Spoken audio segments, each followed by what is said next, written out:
Hola, buen día, amigos y amigas de Eternidad del Corazón. Damos gracias a Dios eh, por este día, ¿cierto? Por un día más, poder disfrutar de este tiempo, ¿sí? Eh, Damos gracias al Señor. Dice su palabra que sos nueva criatura en Él, sos novedad de vida. Es un hecho en la cruz del Calvario irreversible. Esta nueva criatura tiene la invitación constante de levantarse, renovarse en Dios por su Espíritu Santo, de edificarse, ¿sí? De conectar con el cielo, donde quiera que ande, ¿sí? De tener esa vida de comunión con el Rey, con el Señor a través de su Espíritu, sabiendo que está siendo iluminada constantemente por su palabra, ¿cierto? Su palabra es el elemento clave y crucial para que el Espíritu que habita en nuestras vidas articule todo lo que necesitamos para crecer en confianza. Es un tiempo que nos afirmamos en esa confianza, ¿sí? En Cristo. Estamos leyendo la carta de Romanos, mi querido. Una carta que verdaderamente es de muchísima riqueza espiritual, ¿cierto? Es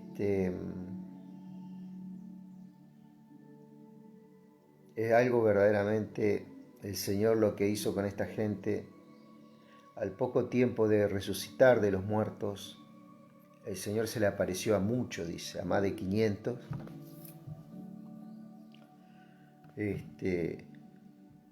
Para comunicar un mensaje de reino en los corazones, el diseño de Dios manifestado, perfeccionado. ¿Sí? Nosotros lo vemos perfecto en la resurrección de Cristo, lógico. Donde todo principado, potestad queda en una posición donde Dios le quita toda autoridad. Entonces, amado, dice por allá por Romanos capítulo 6, dice, entonces, cuando esta palabra, vuelvo a repetir, vos tenés que saber que este Romanos 6, así no estaba escrito Romanos 6, ya Romanos, y la carta era una, ¿cierto? Después el hombre le puso los números y algunos títulos que en algunas partes no ayudan a entender el contexto de que se está hablando, ¿sí? Entonces, este Romanos 6 es una continuación de Romanos 5, es todo uno. ¿Ok? Fíjate vos que dice, la ley, el capítulo 5:20, en los versículos finales dice, la ley se introdujo para que abundara el pecado. ¿Por qué abundara el pecado? ¿Qué quiere? ¿Por qué es esa la expresión? ¿No había pecado ante la ley? Sí, había pecado, pero no se sabía, ¿cierto? No,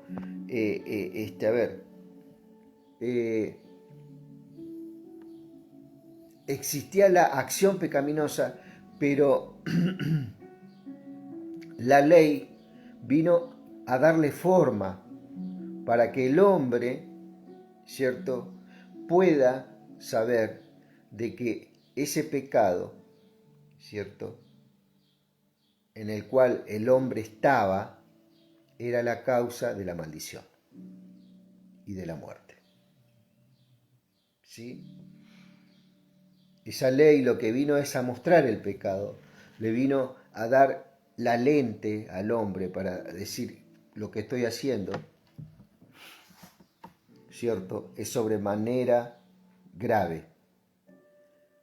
Eso vino a hacer la ley, ¿cierto?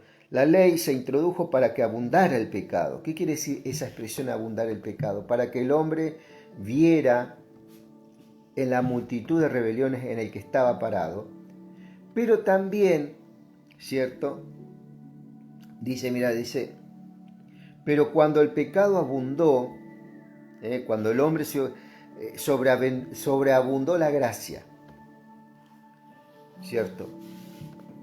Cuando el pecado abundó, sobreabundó la gracia. ¿Por qué? Porque la ley, ¿qué es lo que hace? Pone una necesidad en nuestra vida de buscar una salida para cancelar la maldición en el cual nos dimos cuenta que estamos. ¿Sí? Entonces, ese sobreabundó la gracia, dice que Él dio una salida por su gran amor, su gran misericordia, ¿cierto?, para que nosotros tengamos una salida y para que ponga una necesidad en nosotros de anhelar salvarnos.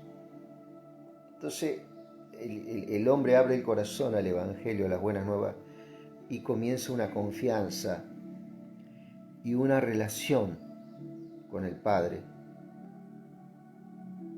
que es irreversible. Ya eso es algo que no se va a poder borrar con nada. Y de la relación muchas veces podemos, ¿cierto?, entrar en una intimidad. Es algo más profundo. Eso no lo podía hacer la ley, solamente la gracia, que es Cristo. Para que así como el pecado reinó para traer muerte, también la gracia reine por la justicia para darnos vida eterna mediante Jesucristo nuestro Señor. Viene la gracia, planta la simiente incorruptible en tu corazón, vida eterna, queda cancelado el pecado, ¿cierto? Es muy importante entender. Entonces, continuando el capítulo 6 dice, entonces, ¿qué diremos? ¿Seguiremos pecando para que la gracia abunde? Pablo decía esto porque muchos pensaban que, bueno, si hay gracia, como muchos evangélicos dicen, no, pero no tenés que predicar eso, no tenés que predicar de la salvación, que no se pierde. ¿Por qué? Porque le vas a dar libertad, ¿cierto? Esa idea.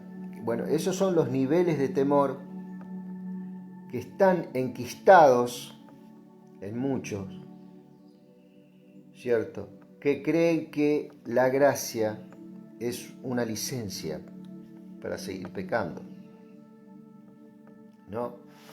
Y uno de los deseos que Dios pone siempre es de escapar de ese pecado que durante tantos años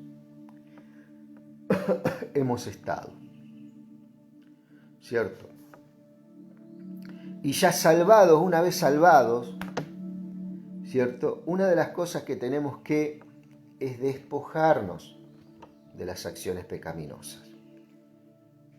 ¿Sí? ¿Por qué? Porque esas acciones pecaminosas no tienen poder. Entonces Dios nos dio un poder mayor, que es poder despojarnos de esas acciones pecaminosas. Dice, entonces, ¿qué diremos? ¿Seguiremos pecando para que la gracia abunde? Y ahí no hay que confundir, ¿cierto? Porque muchos creen que si predicamos de la gracia, que es Cristo, ¿cierto? La gracia que es Cristo, tenemos libertad para seguir pecando. Muchos dicen, no, pero no tenés que predicar de la gracia, tenés que predicar de la ley, porque la ley es la que nos enseña cómo tenemos que caminar, pero lamentablemente nadie pudo cumplir con la ley, ¿cierto? Porque Pablo dice que aquellos que siguen la ley con un solo mandamiento que quebrante se hace transgresor de toda la ley. ¿Sí? Entonces la ley, aunque muestra mi nivel de pecado y de maldad que puedo tener y albergar dentro mío, no me da poder para poder despojarme de él, pero sí la gracia. Aún la gracia es más profunda que la ley, porque hay un pasaje donde se condenaba cuando un hombre tenía un acto pecaminoso, una relación no oficial con una mujer, digamos, una relación sexual con cualquier mujer.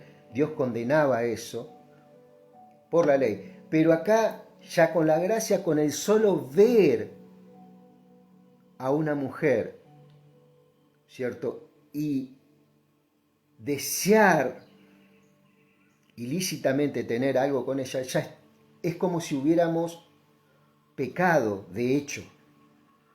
Hasta ese punto es de profunda la gracia. Pero así como la gracia, ¿cierto?, nos ayuda por el Espíritu a identificar la conducta que estoy teniendo, también me da la salida por la instrucción en su palabra, ¿cierto?, influenciada lógicamente por el Espíritu que habita dentro de mi vida, me liberta de ese pecado. Y ahí está la gran diferencia de la gracia con la ley. La ley no me podía libertar, la ley me condenaba. ¿Sí? La gracia, ¿qué es lo que hace? Trae, me da la visión, me saca los velos, me hace ver cómo soy verdaderamente a medida que yo voy creciendo en el Evangelio, ¿cierto? Y me voy despojando de las malas conductas, ¿cierto? Porque me da el poder, me lo da la gracia para poder hacerlo. Y nunca más, una vez que pido perdón, ¿cierto?, el Señor se olvidó de ese pecado. Y así voy avanzando. Ahora, si yo vengo a Cristo, ¿cierto?, y tengo, deseo seguir haciendo mal, bueno, ahí hay un problema, ¿cierto? Y uno de los grandes problemas es que no me estoy afirmando en la instrucción, en la palabra, en la cual me perfecciona en mi caminar, ¿cierto? Es necesario orar, ¿cierto? Y que oren, hermanos que oren. No te estoy diciendo que pongan las manos, no, que estén orando por uno, ¿cierto? Para ser restaurado, como dicen muchos, ¿no?, en el camino, ¿no? Dice acá, mira, ¿no saben ustedes? Dice, entonces, ¿qué diremos? ¿Seguiremos pecando para que la gracia abunde? De ninguna manera, porque los que hemos muerto al pecado, ¿cierto?, ¿cómo podemos seguir viviendo en él? Cuando dice que hemos muerto al pecado, no está hablando de las acciones de pecado, está hablando del cuerpo de pecado en el cual nosotros estábamos. ¿Qué es el cuerpo de pecado? El cuerpo de pecado, en este caso el pecado, es la muerte eterna en la que nosotros antes estábamos. Cuando venimos a Cristo, esa muerte eterna, ¿cierto?, abrimos el corazón al Evangelio, entra el Espíritu Santo y la vida de Dios en ese momento, comienza a hermosear todo tu ser. ¿Te acordás cómo en el Edén el Espíritu de Dios se movía sobre las aguas? ¿Sí? Y se hizo la luz. Y ahí comenzó todo una serie de acontecimientos de creación nueva. Bueno, eso ocurre en nuestro interior, ocurre un génesis, ¿sí? Donde las aguas y la tierra toman su lugar correspondiente, donde el sol toma el lugar correspondiente, la luna, las estaciones. Bueno, esa es una figura de lo que hace el Espíritu Santo en nuestro interior, ¿cierto? Entonces, ¿eso qué trae? Trae deseo de seguir, ¿cierto?, instruyéndome en la vida, en la luz. Aunque no escapo muchas veces de que mi naturaleza en la cual el Señor está santificando, está animando, ¿cierto? Muchas veces decaiga, muchas veces me decepcione de mí mismo, muchas veces me angustie, muchas veces peque. Pero su palabra dice en el tema del pecado hay una solución, porque por allá por primera de Juan 1:9 dice que si confesamos nuestros pecados, Él es fiel y justo para perdonar nuestro pecado y limpiarnos de toda maldad. O sea, en esa relación, en esa comunión que Dios instaura a través del sacrificio y la sangre de Cristo, ¿cierto? El Padre siempre está atento a esa oración, ¿cierto?, que reconoce ese pecado y Dios lo perdona y nos limpia de toda maldad, limpia nuestra conciencia, ¿cierto?, de toda obra muerta, y nosotros a través de la palabra, del devocional diario, que animo a todo hijo de Dios que lo pueda tener, su devocional personal, ¿cierto? El Señor va poniendo instrucciones eternas en el cual se cumple la palabra por allá, por Proverbios 4:18, que dice que la senda del justo es como la luz de la aurora, que va en aumento hasta que el día es perfecto. La senda es Cristo Jesús. Dice, yo soy el camino, la verdad y la vida. ¿Cierto? Esa es la senda del justo. El justo se hace justo porque va caminando esa senda, aunque sabe el justo, ¿cierto?, que tiene todavía conductas erráticas, ¿sí?, que se enoja, bueno, ya te digo, que muchas veces defrauda, muchas veces decepciona, aún estando en el camino del Señor. Pero el Señor tiene paciencia, tiene misericordia, ¿cierto? Es ese camino, es el que nos perfecciona, nos rectifica en nuestro caminar, ¿cierto? Y nos saca en victoria, ¿sí?, como persona. ¿No saben ustedes que todos los que fuimos bautizados en Cristo Jesús, fuimos bautizados en su muerte? Esto no está hablando del bautismo en agua, ¿eh? Esto está hablando del bautismo al entrar en el cuerpo de Cristo, por medio de la fe. El día que entregamos nuestro corazón, nosotros fuimos inmersos, fuimos bautizados, ¿cierto?, en su cuerpo, ¿sí? Y fuimos bautizados en su muerte. ¿Qué quiere decir? Que morimos juntamente con Él. Morimos. Fuimos crucificados con Él, ¿sí? Y dice, ¿por qué? Porque al ser crucificado ya no vivo yo, sino que vive Cristo en mí. ¿Qué quiere decir? Que la vida de Dios, esto es poderoso, que la vida de Dios, ese Espíritu Santo que se movía en la faz del abismo, es lo que hace una creación nueva, una nueva criatura. Por eso, viste que hay muchos que te dicen, no, pero ese es un cristiano viejo, ya no va. No, no es un cristiano viejo, es una nueva criatura que necesita que lo restauremos urgente, ¿cierto? La oración del justo es eficaz y puede mucho, así que bueno, oremos por esas vidas. ¿No saben ustedes que todos los que fuimos bautizados en Cristo Jesús fuimos bautizados en su muerte? ¿Qué quiere decir ser bautizado en su muerte? Que morimos con Él. Porque por el bautismo fuimos sepultados, ahí está, fuimos sepultados con Él en su muerte, para que así como Cristo resucitó de los muertos por la gloria del Padre, así también nosotros vivamos una vida nueva. Gloria al Señor. Esto es lo que tienen las cartas paulinas, a diferencia de otros pasajes bíblicos. Está hablando las cosas que no son como si fueran ya. Y las cosas que si fueran como que son, ya son. O sea, yo no tengo que esperar morirme para tener vida eterna. Yo ya tengo vida eterna en el momento que creí. Porque en el momento que creí, morí, pero también resucité por una vida nueva. ¿Cierto?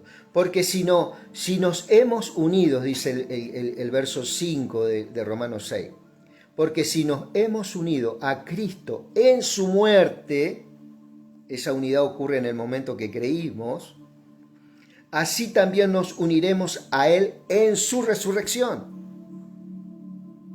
¿Sí? Sabemos que nuestro antiguo yo fue crucificado juntamente con Él, para que el cuerpo del el cuerpo del pecado, este es la antítesis del cuerpo de Cristo. El cuerpo de pecado, no son las obras de pecado. El cuerpo de pecado es el lugar de maldición que nosotros estábamos por la transgresión adámica. La simiente de muerte estaba en nosotros. ¿Qué quiere decir? Que yo estaba muerto espiritualmente. ¿Me entiende? Mi alma era la que gobernaba. Pero cuando creí, cuando sentí esa necesidad de ser salvado, ¿cierto? Fui inmerso y bautizado en Cristo, en su cuerpo, y hoy soy parte de ese cuerpo. Viste que Pablo habla de las manos, de los pies, de los ojos, ¿sí? El cuerpo de pecado, y esto yo te digo, anotalo en tu Biblia con algo, dice, para que el cuerpo del pecado sea destruido. ¿Qué fue destruido? El cuerpo de pecado. ¿Qué fue destruida? La maldición, el destino de muerte que teníamos, eterna, fue destruido cuando le dijiste al Señor, acepto tu plan, Señor. Acepto el diseño. Lo destruiste. ¿Sí? A fin de que no sirvamos más al pecado, ya no tenemos el deseo ferviente. Lógicamente que muchas veces nos pasa que en nuestro caminar, te vuelvo a decir, nos deslizamos, caemos,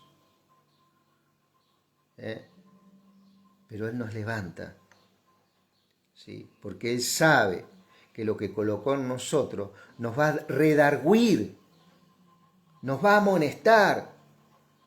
Cuando yo tengo una acción deliberada el Espíritu Santo me va a empezar a redarguir y a molestar para volverme a ese camino, ¿cierto? Para ponerme de acuerdo con Él y decir, sí, Señor, he pecado. Tuve una acción pecaminosa. ¿Por qué? Porque eso ¿qué lo hace? La justicia que Dios puso en mí. No por una obra buena mía, sino por la cruz y su resurrección. ¿Sí? Entonces dice, porque el que ha muerto ha sido liberado del pecado. ¿De qué fue liberado? Del cuerpo de pecado, de la exclusión, de la separación que teníamos con Dios. Por eso Jesucristo en la cruz, Padre, ¿por qué me has desamparado? Él se llevó esa separación y lo sufrió en su propia carne. Él participó de nuestras debilidades. Sufrió la separación para que hoy nosotros seamos unidos y bautizados en Dios. Cosa que era imposible por la ley. ¿Sí? Así que si morimos con Cristo, creemos que también viviremos con Él. Eso es una certeza. Eso ya es. El cristiano tiene que ir creciendo en esto. Sabemos que Cristo resucitó y no volverá a morir, pues la muerte ya no tiene poder sobre Él. Lo que nosotros no podíamos vencer, que era la muerte eterna, Él la venció. Nosotros, a ser parte de su cuerpo, no tiene autoridad sobre nosotros, la muerte eterna. Que es, bueno, la exclusión de la vida de Dios, ¿cierto? Sabemos que Cristo resucitó y que no volverá a morir, pues la muerte ya no tiene poder sobre Él. Porque en cuanto a su muerte murió al pecado de una vez y para siempre, pero en cuanto a su vida, vive para Dios. Así también ustedes considérense muertos al pecado, pero vivos para Dios en Cristo Jesús nuestro Señor. ¿Cuál es el diseño de vida? Cristo Jesús.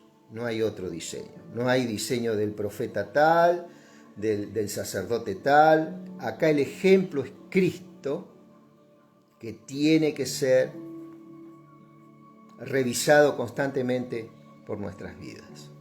Es una responsabilidad que tenemos para crecer. Por lo tanto, no permitan ustedes que el pecado reine en su cuerpo mortal. ¿Sí? Todos los días tenemos una lucha, cuerpo a cuerpo, con esas obras de pecado. Entonces, ahí hay un adiestramiento que Dios hace en nosotros como personas para identificar la intención que abriga nuestro corazón. Hay cosas que en nuestro accionar para otro aparentemente es buena, pero la intención no es según Dios.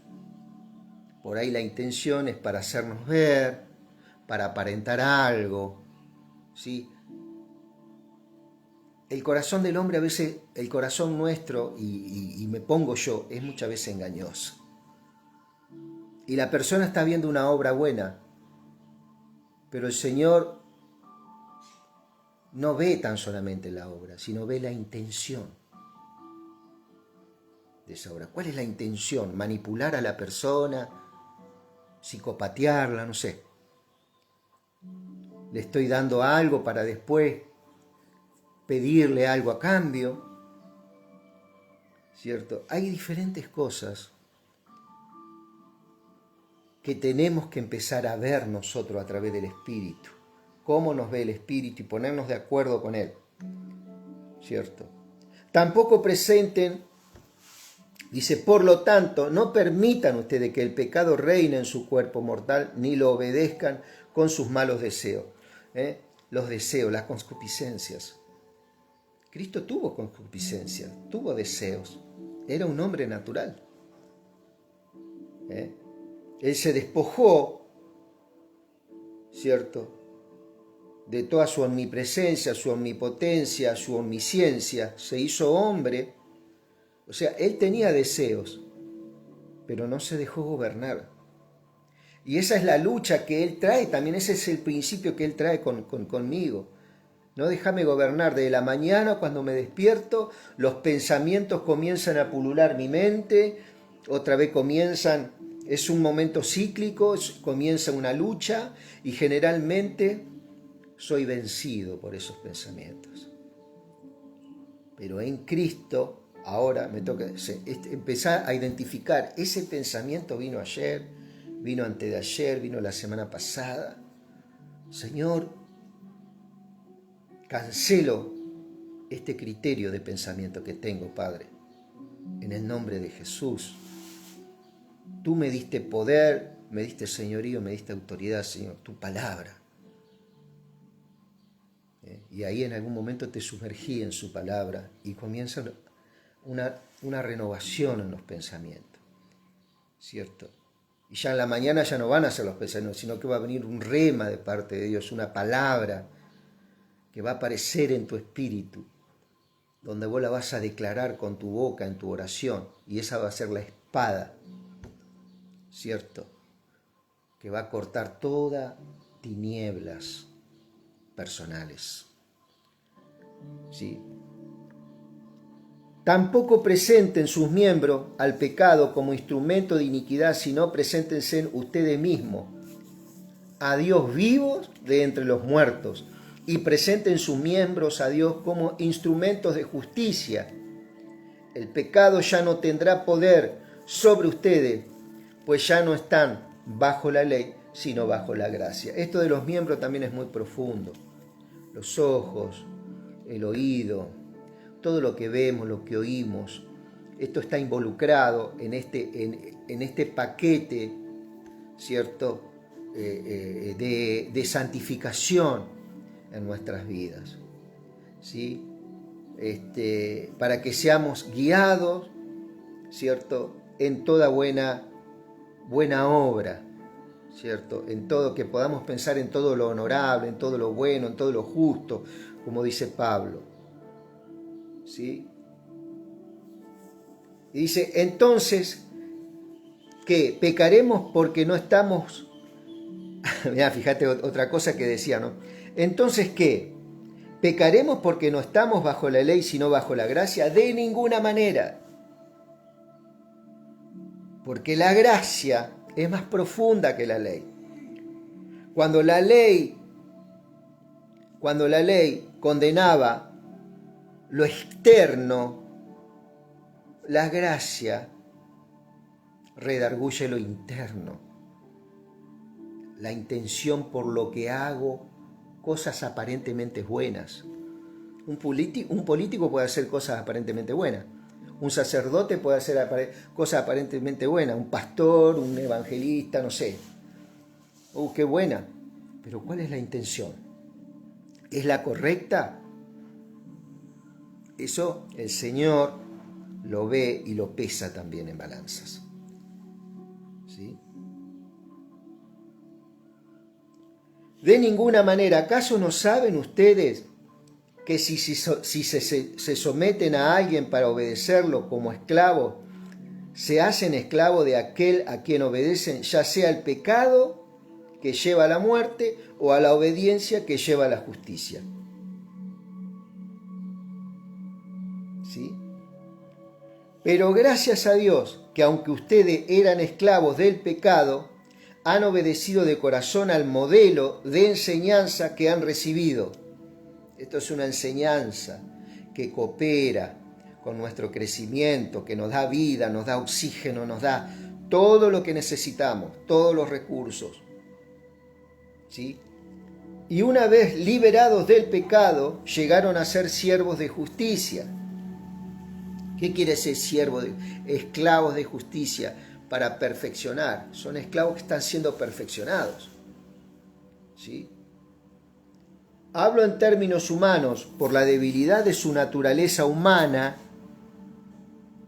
así como para practicar la iniquidad, presentaron sus miembros para servir a la impureza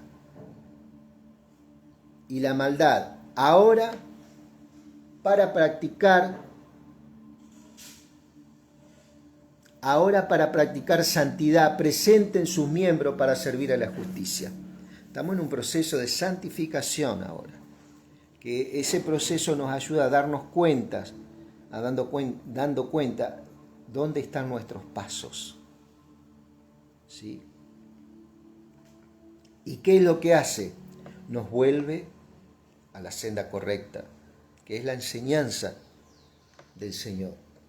Cuando ustedes eran esclavos del pecado, eran libres en cuanto a la justicia. Pero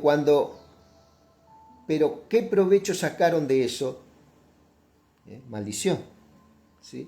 Ahora ustedes se avergüenzan de aquellas cosas, pues conducen a la muerte. Ahí viene un darse cuenta. Los velos se caen. Nos damos cuenta. Cosas, pues, ahora ustedes se avergüenzan de aquellas cosas, pues conducen a la muerte.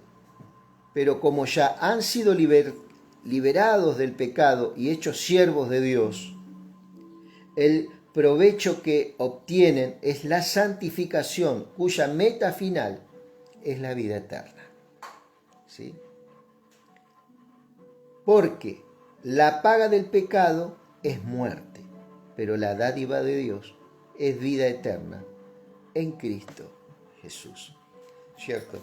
Ahí es donde está este enfrentamiento, este conflicto interior en el cristiano, que se va despojando de las obras del pecado por el poder, ¿cierto?,